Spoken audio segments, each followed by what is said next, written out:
Boa noite a todos. Queria agradecer a Elaine pela disponibilidade de estar participando do nosso treinamento, dando continuidade ao nosso processo de educação continuada aqui da Life Saúde. O treinamento de hoje é o papel do fisioterapeuta na bronquiolite, da avaliação ao atendimento. É um treinamento voltado ao setor de fisioterapia, mas é um treinamento livre, né, que a gente busca disseminar o conhecimento, realmente as boas práticas da assistência domiciliar, né? E eu vou deixar para que a Elaine se apresente realmente. Elaine, por favor, boa Meu noite. nome é... Boa noite para todos. Meu nome é Elaine, sou fisioterapeuta, sou formada desde 2000, deixa eu pensar, desde 2007. Fiz uma pós-graduação na Unifesp. Depois eu fiz outra pós-graduação mais ligada à pediatria e neonatologia pela PUC.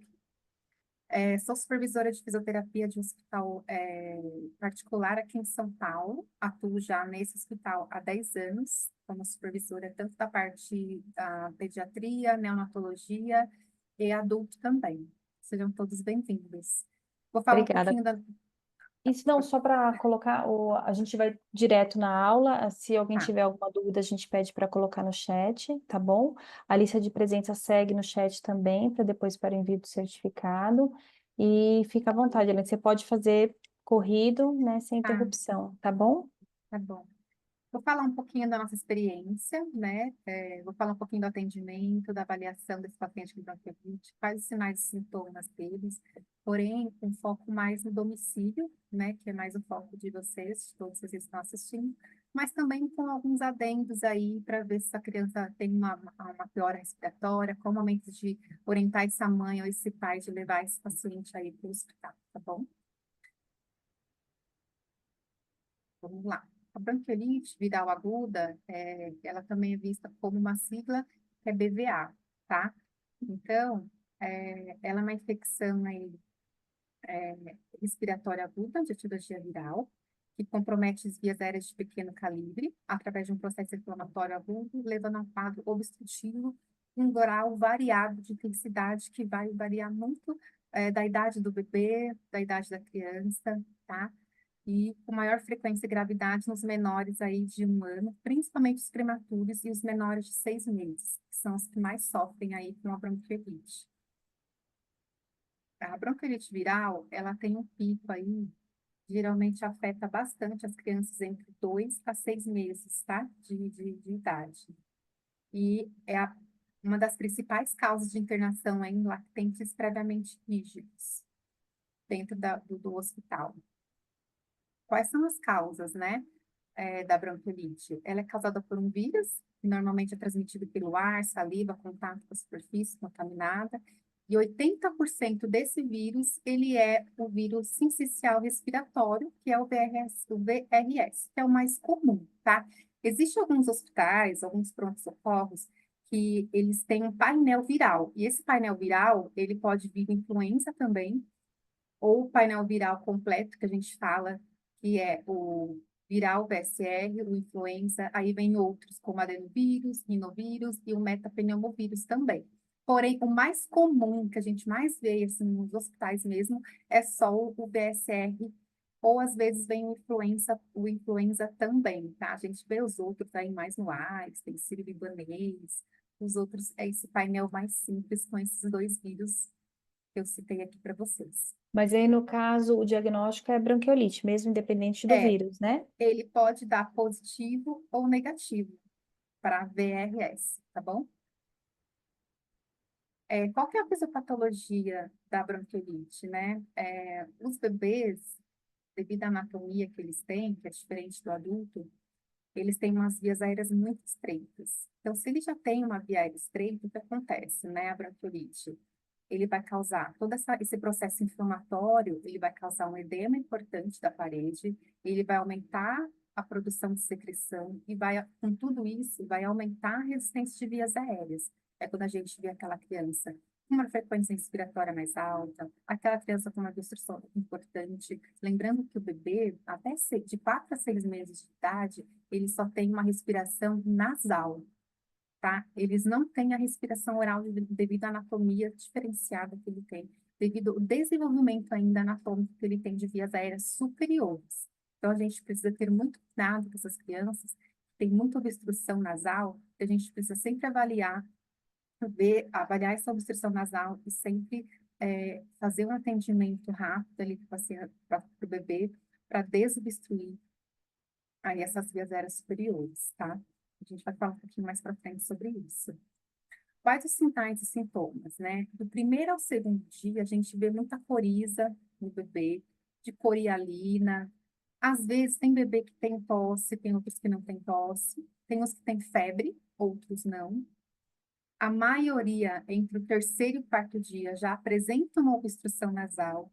E dentro dessa obstrução nasal, o que acontece? O bebê, ele não consegue mamar, né? Então, ele começa a evoluir com uma inapetência. Como eu disse anteriormente, o bebê, ele só tem uma respiração oral, ele não tem a nasal. Se eu tenho uma obstrução nasal, eu não consigo mamar. Porque quando o bebê mama, ao mesmo tempo, ele faz a sucção e ele respira, faz a sucção e ele respira. Então, se eu tenho uma obstrução aqui no nariz, eu não vou conseguir mamar. Então, eles ficam extremamente chorosos, ficam inapetentes, tá? Então, a gente tem que tomar muito cuidado com isso. Alguns podem percorrer um chiado, não são todos, tá? Alguns têm, outros não. Então, dentro aqui dos sinais e sintomas, a gente vai ter um pouco de variabilidade, tá? Tem criança que tem coriza, outra tem batimento aí de asa de nariz, que já começa a entrar no quadro aí já de obstrução nasal, que ele já não consegue fazer uma respiração eficaz. Tem alguns que têm necessidade de fazer uso de oxigenoterapia quando chega no hospital para nós, ou quando está no home care, que às vezes a gente tem muito bebê que a gente assiste no home care, que acaba é, evoluindo aí com quadro de bronquiolite, tosse. Ausculta, ela pode ter estertor, ela pode ter sibilo inspiratório, sibilo expiratório, crepitações, tá bom? Cianose, às vezes, pode apresentar, né? Taquipneia, uso da musculatura acessória, aumento da frequência respiratória, diminuição da saturação de oxigênio, tá? E aqui eu mostro um pouquinho para vocês um bronquíolo saudável e outro inflamado, né? Que a gente tem a diminuição aí da luz, onde essa criança, por conta disso, né? De os alvéolos aí serem muito pequenos, as vias aéreas são muito pequenas, eles acabam evoluindo aí para esse desconforto respiratório, para esses sintomas citados, tá? A bronquiolite viral aguda, ela tem um tempo de doença, tá? Mais ou menos, dependendo da criança, a gente vai ter aí 7 dias de sintomas, de 4 a 7, eu digo, tá? Porque isso vai depender muito também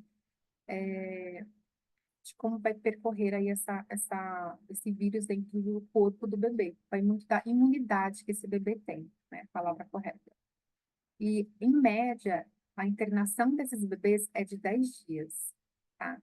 Então, a gente tem que prestar muita atenção no pico da doença, tá? Entre o quarto e o quinto dia, fica atento ao quadro dessa criança, porque ou ela vai melhorar ou ela vai piorar, tá? E piora muito rápido. Uma criança que hoje que é o quarto dia, você viu, tá bem, quando é amanhã, essa criança tá péssima.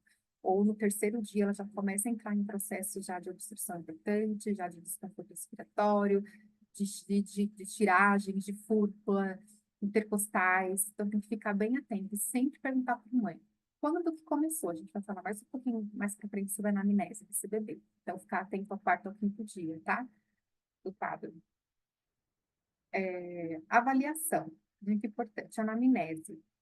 Quando a gente chega na casa desse paciente, a gente tem que tentar perguntar tudo, absorver o máximo possível de informação para a gente fechar aí o diagnóstico de como vai ser a percepção aí, evolução clínica dessa criança. Anamnese.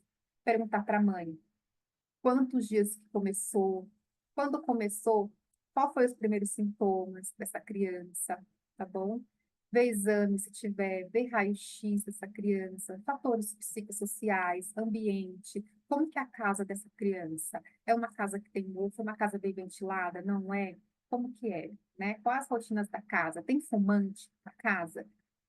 Os irmãos têm idade pré-escolar, porque se esses irmãos tiverem idade pré-escolar, né, eles estão também na idade de pegar esses vírus na escola e acaba pegando aí na criança, passando por mão aí o vírus e evoluindo aí com bronquiolite. Então tem que tomar muito cuidado, pedir para Quando chegar da escola, tem que tomar banho, lavar o cabelo, para depois beijar o irmãozinho, tá bom? E os antecedentes, que a gente pode ter uma criança rígida no nosso atendimento, como não. A gente pode ter um paciente com mais epilepsia, a gente pode ter um prematuro, um paciente cardíaco também. Então, a gente tem que ficar de olho nesse perfil de pacientes, que são pacientes que vai percorrer aí até para uma piora mais rápida, até com sinais mais de desconforto respiratório. Então, a gente tem que ficar atento, né, aos sinais clínicos de piora desse paciente, ao declínio, né, clínico dele, e levar esse paciente aí para um ponto de atendimento. Avaliação respiratória. Como que a gente vai avaliar esse paciente? A gente vai ver a frequência respiratória dele, a frequência cardíaca, a saturação. Lembrando que o bebê, ele tem uma frequência respiratória mais alta pela anatomia que ele tem, tá? Então, quando a gente for avaliar esse paciente, nunca escreva que esse paciente está clínico, a não ser que ele realmente tenha passado aí da frequência respiratória normal para a idade. Eu ia colocar aqui, eu acabei esquecendo, tá? Então, esse paciente, ele é eupneico para a idade dele, ele não é taquipneico, né? O neonato aí, o bebê, ele tem uma caixa torácica que apresenta uma configuração circular no plano horizontal, né? De forma que diminui aí a eficiência da ventilação, aumenta a distorção do formato da parede torácica devido ao ângulo. Então, é por isso que ele faz essa compensação de ter uma respiração mais rápida, é para compensar aí a sua anatomia, tá? Então, ficar muito atento a isso. Ausculta. Sempre quando eu vou auscultar o meu paciente, eu preciso auscultar meu paciente antes, durante a minha intervenção e depois. Por quê? Eu preciso ter um feedback de como está sendo as terapias que eu estou aplicando no meu paciente. Se ela está sendo eficaz ou não. Porque se ela não está sendo eficaz, se ela está piorando o quadro do meu paciente, eu preciso pensar em outro plano terapêutico, tá? Aí tem também os últimos de medicação, que são os broncodilatadores. Eu sempre indico usar, fazer o atendimento da criança após o uso do broncodilatador, porque aí vai melhorar a ausculta pulmonar se o paciente estiver com sibilo expiratório, né, que é o chiado, vai melhorar essa parte respiratória para conseguir aplicar mais técnicas no meu paciente, sem que ele apresente piora clínica.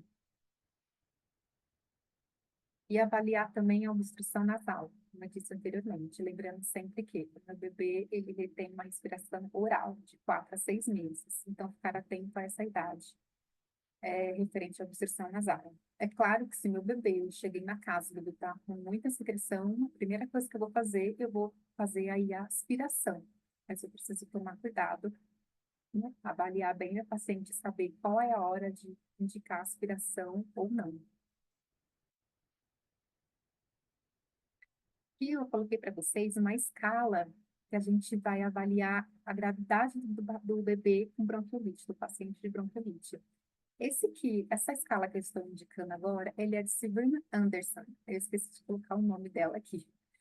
Ela tem uma indicação para menores de 6 meses. Então, dentro dessa classe, dessa escala, ele vai me trazer uma classificação, se esse bebê, se a gravidade dele é leve, moderada ou grave, tá? Então, eu vou avaliar o meu bebê e vou ver. Retração intercostal, qual que é a numeração que eu vou dar para ele? Pontuação 1, pontuação 2, tá? É, Aí eu vou avaliar aqui, retração de tifoide. Esse paciente tem retração de tifoide? É pouco visível, então eu vou dar uma nota 1 para esse paciente. É marcada, então eu vou dar uma nota 2. Aí nós vamos avaliar o próximo item, que é o batimento de asa de nariz. A 0, ausente, se não tiver. 1 é discreto e o 2 é marcado. Gemido. Tem bebês que eles, quando tem aí bronquiolite, ele geme bastante. A gente pega bastante bebê lá no hospital, que já chega já em insuficiência respiratória, que não pode chegar nesse caso aí, vocês estão em casa, mas pode acontecer. Mas se você vê que esse gemido, ele não precisa de esteto, ele é audível, sem esteto, tem que orientar a mãe a levar esse bebê aí para o hospital, tá? Até 2 aí a gente fala que é leve, 3 a 4 já é moderado, a gente tem que tomar cuidado e já direcionar esse paciente aí para o hospital, no serviço público aí, para tentar uma internação, avaliar, entrar com oxigenoterapia e medicações também. Elaine, só depois repete o nome o nome da escala, por favor. Agora o que que eu fiz aqui? Não, depois, Silverman Anderson. Agora eu não sei o que eu fiz aqui que eu voltei. O que que eu faço? Voltei, vai passei. na sua setinha no seu teclado. Aí, Isso, aí tá vendo? tá, pronto. Essa é outra escala. Essa é a escala de Wood-Downs modificada de Ferris para bronquiolite. Existe outra escala dessa, que é para asma. Na verdade, foi a primeira escala que foi desenvolvida. Wood-Downs foi para asma. Depois eles modificaram para bronquiolite, tá? Essa escala eu vou usar em bebês acima de 6 meses, tá bom? A mesma, a mesma coisa da outra. A gente vai avaliar esse bebê e a gente vai ver aqui, ó. Se tem sibilo, meu bebê? Não tem, então é zero. Tem tiragem? Tem. Como que é essa tiragem? É número um, é no final da expiração,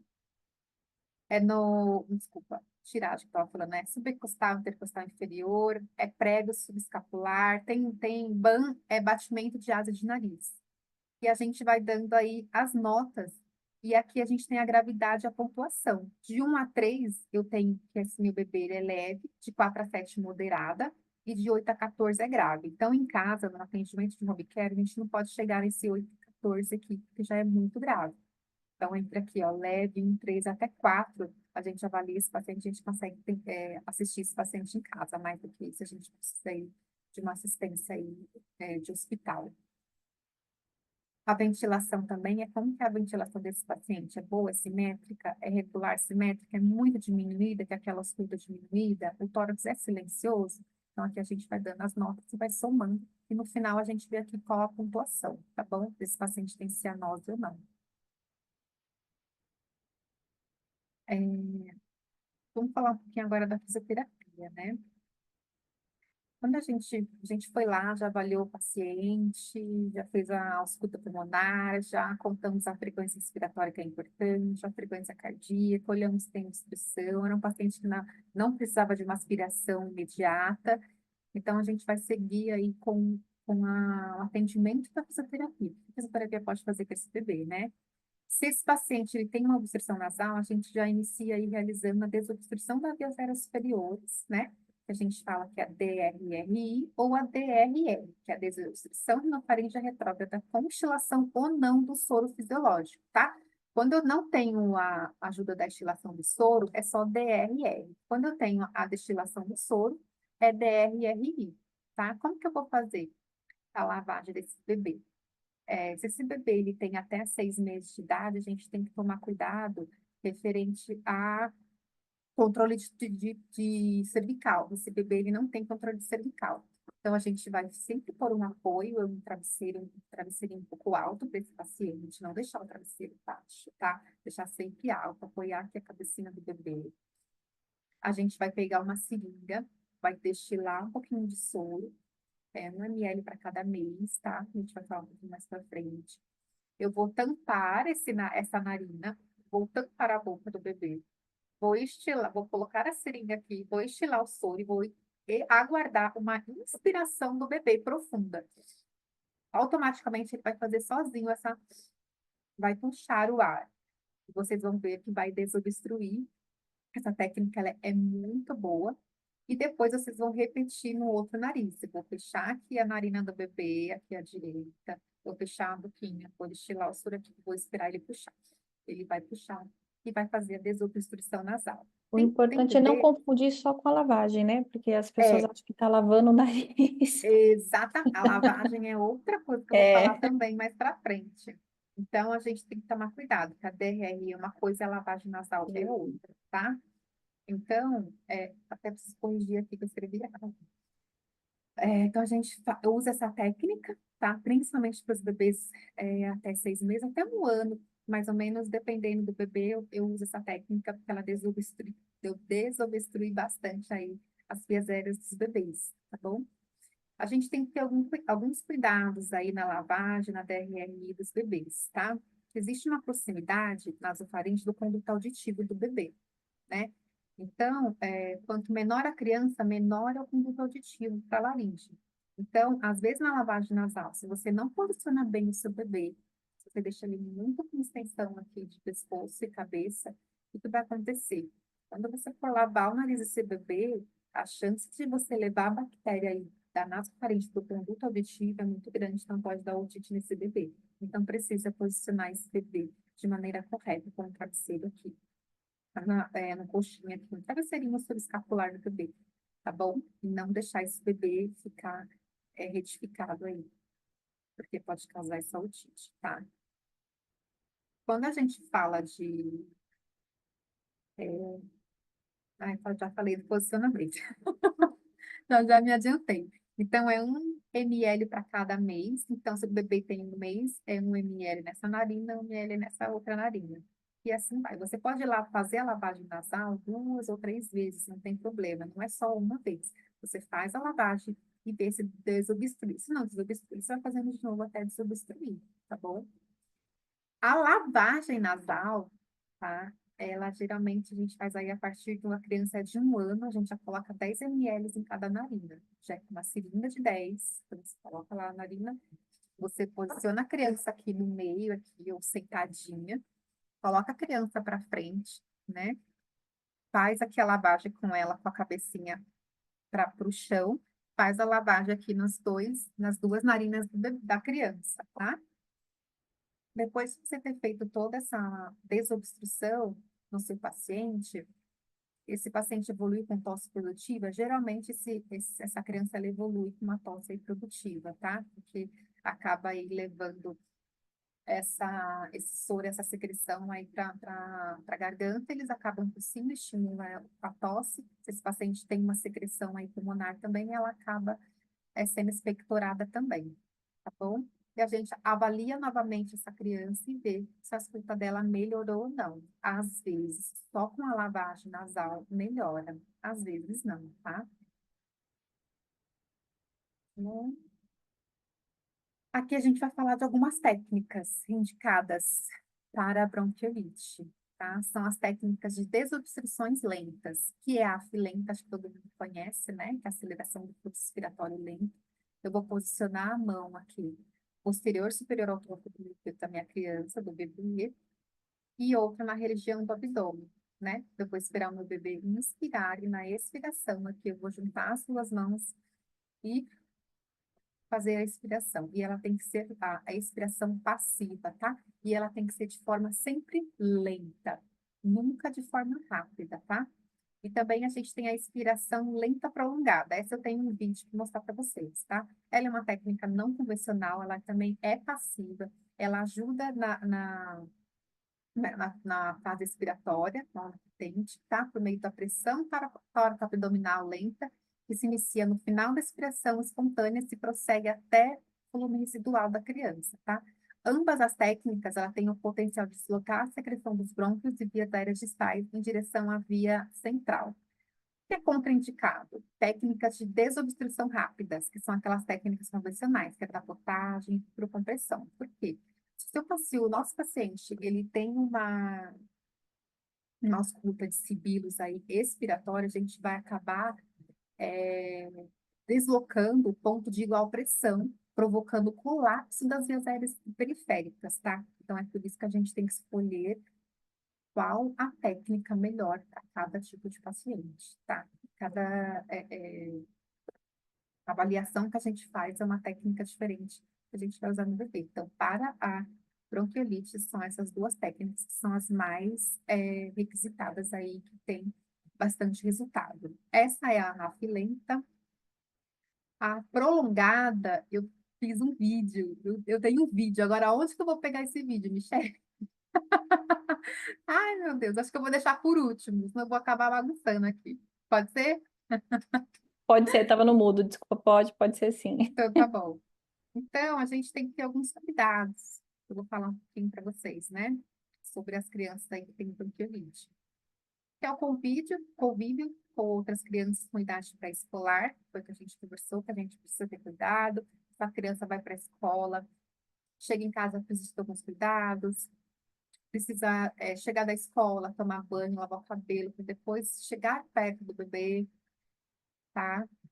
Tomar cuidado nos adultos que estão resfriados, né? Se está resfriado, coloca uma máscara para cuidar dessa criança. Lembrando que a bronquiolite, ela geralmente é de 1 a 2 anos de idade. Você pode pegar 1000 vezes. Então, ela não é um vírus que você acaba adquirindo e vai formando anticorpos e não vai pegar mais. Não, você pode pegar 10 vezes. No hospital tem crianças que voltam 4 ou 5 vezes com a mesma coisa. Então, precisa tomar cuidado, tá?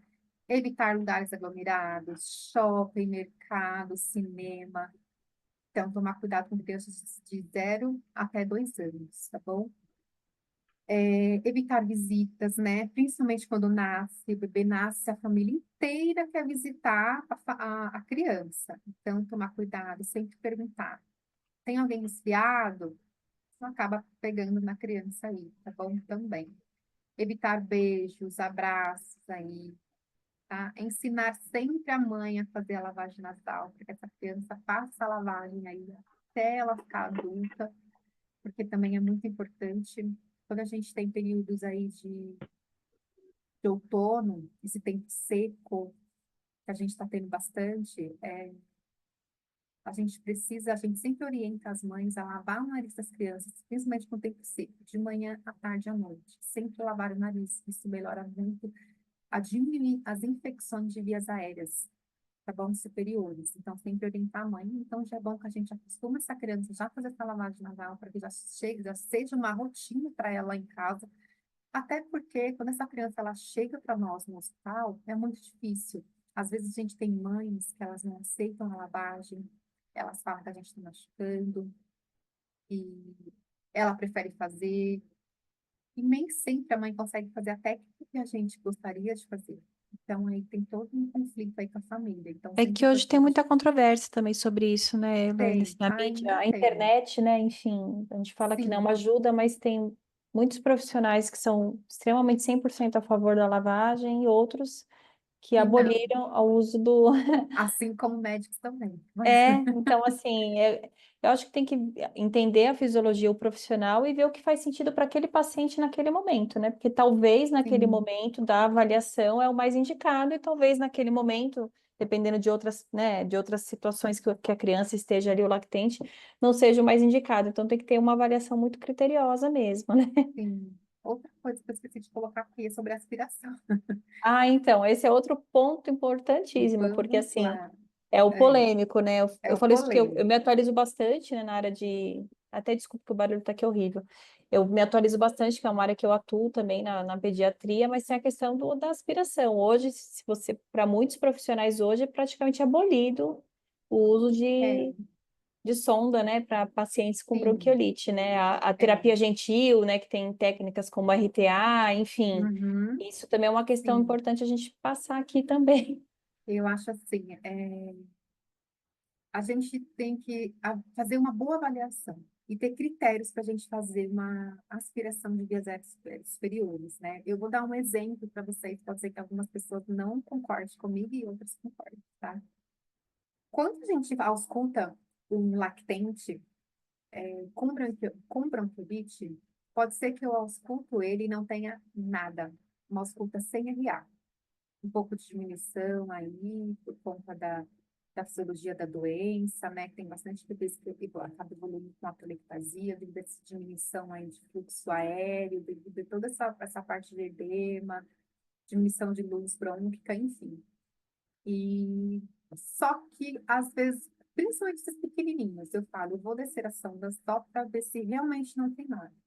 E quando a gente faz essa aspiração, tem muita secreção mesmo. Então, esses bebês que são mais pequenos, a gente às vezes acaba aspirando para ver se realmente não tem nada, porque acaba tendo grande quantidade de secreção.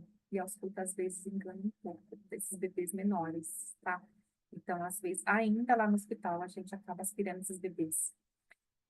E a avaliação diária também é importante, né? Lá a gente tem atendimento de manhã, tarde e à noite. Então, um colega vai passando para o outro, olha, de manhã eu aspirei, veio grande quantidade.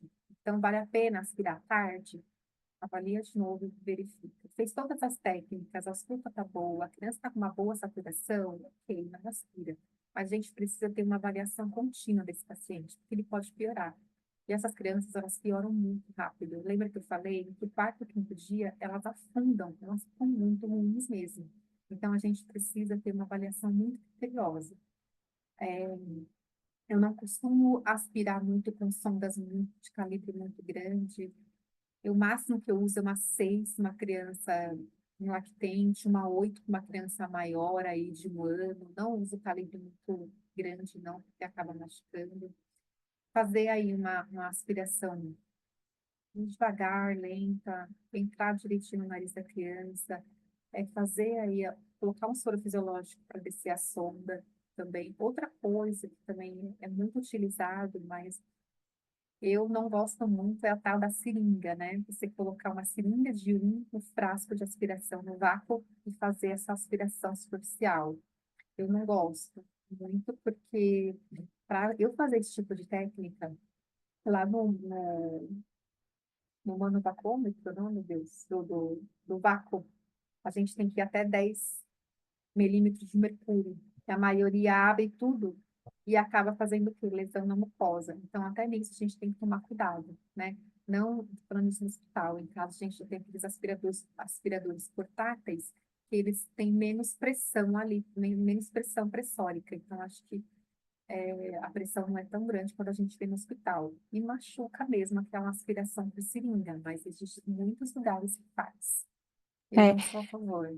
eu, particularmente na minha prática clínica, né, em domicílio, hoje eu aspiro bem menos. Vou confessar para você que eu já aspirei bem Uhum. mais. Eu também. Mas eu acho que é muito da confiança e você entender Sim, realmente, né? Acho que eu, particularmente, conforme a gente vai vendo esses estudos novos, a gente vai vendo que realmente as técnicas de DRRI dá para você ter um bom resultado, sim, entender a fisiologia, ainda mais quando a criança é um pouquinho maior, né, Elaine? Assim, acho sim. Ah, que quando a criança é maior é tudo muito mais isso, fácil, então né? assim, é um pouquinho maior, já tem um pouquinho, mesmo que ela não seja totalmente, né, tosse para ti, alguma coisa, mas assim, se ela já é Uhum, maior, é mais prático para a gente fazer a eliminação de secreção, talvez de um lactente 1 mês, 2 meses, até esses 6 meses, né, pensando aí, sim, né?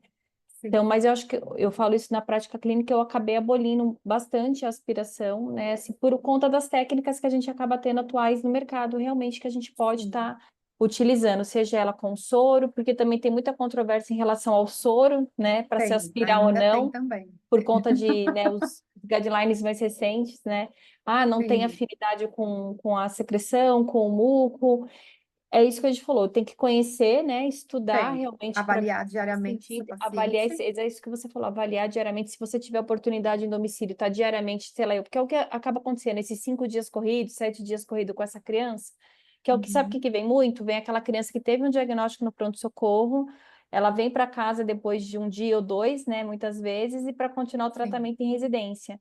Então, ter o sim. critério realmente, né, de uma boa avaliação, não só a escuta, né, mas todos os sinais, né, desse bebê, né, para realmente ver se tem a necessidade ou não. Se as técnicas manuais que a gente tem, que são boas, né, são Sim, com comprovadas, certeza. se E dá hoje, resultado. sim, e hoje a gente consegue manter um lactente, uma criança com bronquiolite em casa, nos cuidados com a fisioterapia, né, no atendimento de home care.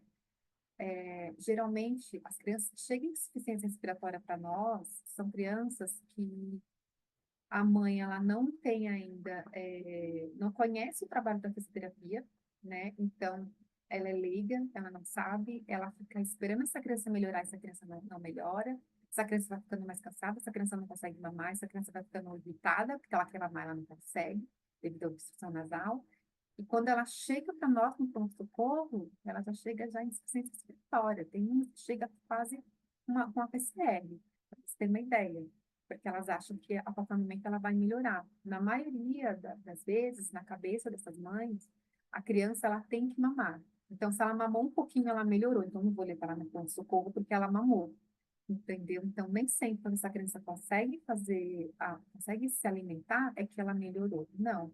Às vezes, por algum momento ali, uma desobstrução ali na narina da criança, ela conseguiu mamar um pouquinho mais.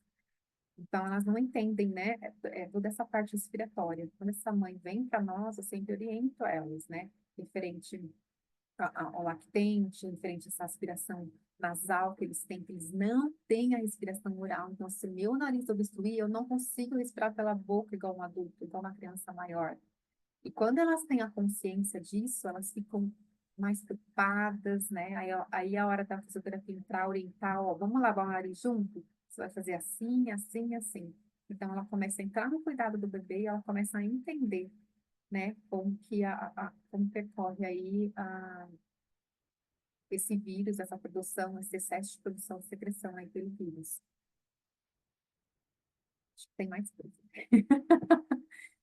Existe uma vacina, não sei se todo mundo conhece, para bronquiolite, que é a polivizumab, tá? Ela é imunológica para imunizar aí contra o VSR, mas o custo dela é super barato, é R$ 8.000, em média, tá? E geralmente quem tem direito a essa vacina são aquelas crianças prematuras que ficam um tempo aí internada no hospital, fica 3 meses aí internada no hospital, os médicos fazem uma cartinha para o SUS, e o SUS libera aí essa vacinação para as crianças, né?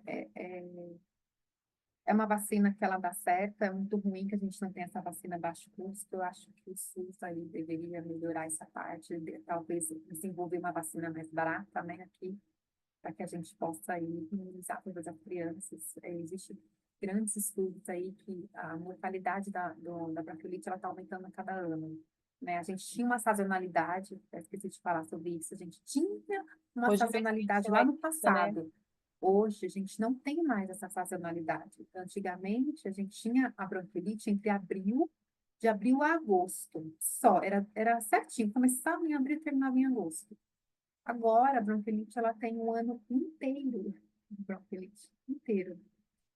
Então, depois da pandemia, essa sazonalidade ela não existe mais. Então, a gente tem bronquiolite ali a todo momento.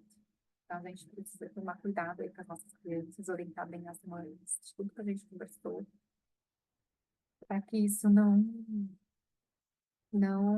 aumente aí no próximo ano. Vamos ver como vai ser 2025.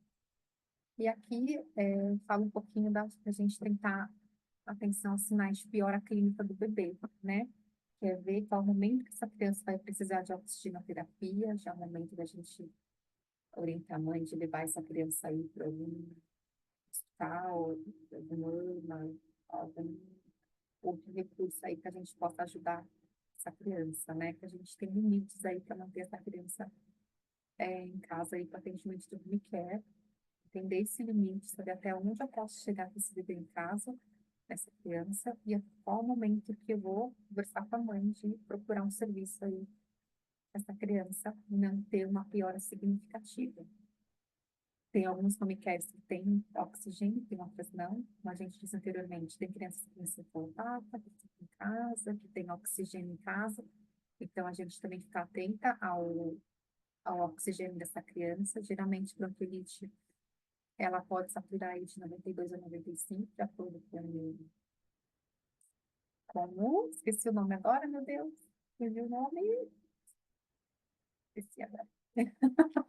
Ah, esqueci. Deu branco. As diretrizes, As né? Então, a gente diretrizes. tem as diretrizes aí. Então, a gente tem que tomar cuidado aí no limite de saturação dessa criança, que é de 92 a 95, então, bronquiolite. Existe, na verdade, assim, eu li uns guidelines que é entre 92 e 95, outros acho que é 94 e 95, 96 ali, então a gente fica de olho e atento a isso, tá? Eu acho que é isso, gente. Acho que eu falei bastante. Eu falo muito. Não, tá certo. Eu acho que a gente é um tema muito relevante, porque isso que você falou num ponto principalmente importante, que não existe mais um período, né, para infecção. Hoje, se a gente for pensar, é o ano todo a gente tem atendimento com crianças nesse perfil, né, com vírus, eu falo isso até pela experiência que eu tenho, eu atuo na pediatria, né, e vem muita criança para domicílio com, com esse diagnóstico, né. Às vezes crianças que, é isso que você falou, nunca tiveram problemas respiratórios, né, por uma primeira vez, quando você puxa na anamnese, né, não tem nenhuma alteração, uma gravidez normal, não, nenhum episódio que justificasse, né, a família relata a mãe, e tem aquelas que Sim, infelizmente já tem um comprometimento às vezes um pouquinho maior prematuro, né, teve já uma questão, o irmão é alérgico, tudo aquilo que, de uma alteração, de um contexto, né, que já existe. sim. Mas eu acho que é importante a gente conhecer, né, o perfil do paciente, entender a fisiopatologia, que eu acho que é a principal Uhum. coisa é conhecer a fisiopatologia, porque se a gente souber a fisiologia realmente da doença, a gente tem chances maiores de sucesso no tratamento, né, por Com conhecer certeza. a Uhum. fisiologia para poder colocar o que a gente tem como prática realmente, dos estudos, Sim, né, dos guidelines, enfim buscar o conhecimento. E hoje tem muita coisa nova, né, Elaine? Você está na área tem hospitalar, bastante. mas já foi da domiciliar, né? Então Sim. tem uma. Até para quem não sabe, né, eu e a Elaine nos conhecemos na domiciliar, né, no serviço Uhum. de saúde suplementar também, que nós duas nos trabalhávamos. E tem, né, muito, hoje em dia tem uma crescente muito grande, como a gente falou, porque não tem mais só esse período, é o ano todo, né? E eu acho que teve Sim. uma consciência pós-pandemia, né? De que é Sim. importante, a importância da fisioterapia de não deixar essa criança no ambiente hospitalar. Precisa tratar? Manda para residência, vamos fazer fisioterapia em domicílio, né? Então a gente ganhou um pouco mais de espaço, eu acho que principalmente na pediatria, né, por conta de tudo Com isso certeza. também, e É. das novas técnicas que tem realmente, até porque tem Sim. muita controvérsia nos pontos que a gente tocou, e aqui eu não estou para levantar a bandeira positiva ou negativa, como eu falei, né? Quem faz, quem deixa de fazer, se é errado ou se é certo, eu tenho uma opinião como profissional, mas eu entendo e Uhum. respeito aquele que de repente tem uma opinião diferente da minha, mas são pontos que a gente precisa estudar e conhecer, né? Utilização de Sim. lavagem, a utilização do soro, procedimento de aspiração, né? Tudo isso é relevante, por isso que a ideia é conversar para a gente entender qual que é a prática clínica, né? Realmente que a gente vê no dia a dia, mas Uhum. principalmente saber se isso é relevante ou não para o nosso paciente, né? Isso que você falou, tem Sim. que avaliar ele naquele momento, e naquele momento faz sentido um procedimento de aspiração? Está secretivo o suficiente? A ausculta, como você falou, ela engana, mas tem outros Sim. sinais que de repente essa criança demonstrou que é necessário um procedimento de aspiração?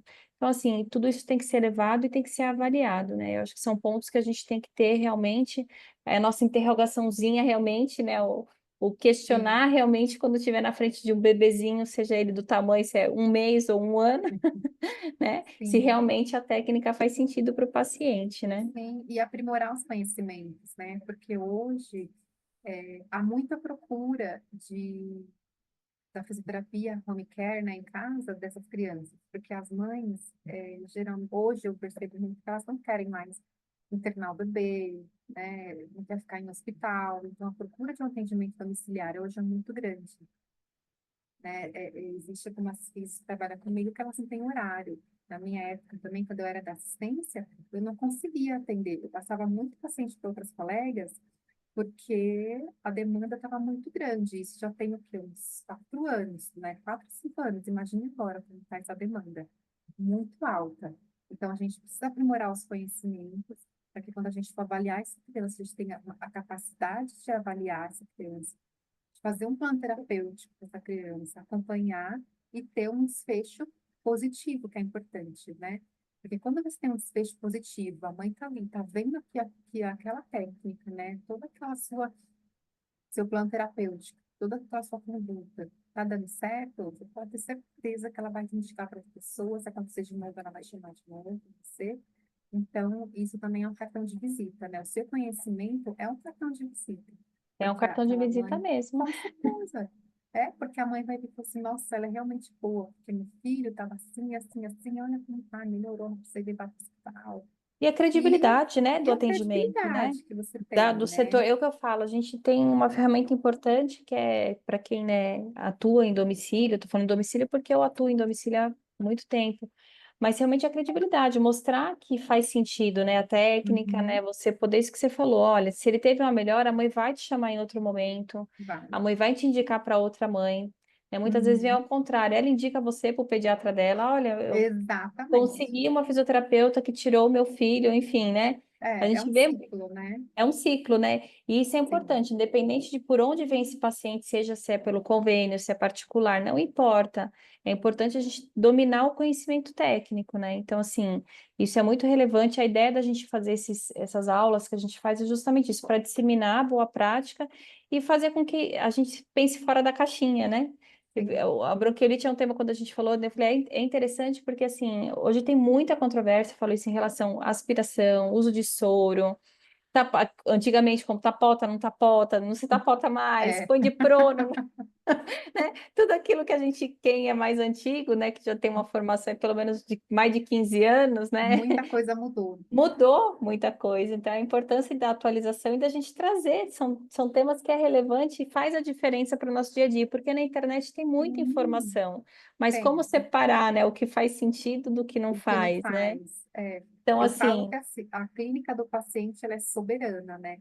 ela é Então, a gente soberana. tem que sempre prestar atenção de como seu paciente está. E se eu tô, o que eu estou fazendo está respondendo ou não está? Se não está, alguma coisa está errada, tem que pensar, voltar atrás, avaliar esse paciente de novo e traçar outro plano. Outra estratégia, né? Ou Exatamente. discutir com o médico, né? A gente discute bastante. Olha, esse broncodilatador não está legal, acho que a gente vai precisar fazer Sim, um tem hora que a resgate de fisioterapia, corpo. exatamente, tem hora que vai precisar da medicação, como você falou, discutir isso com o Sim, médico, né, com o precisa. responsável.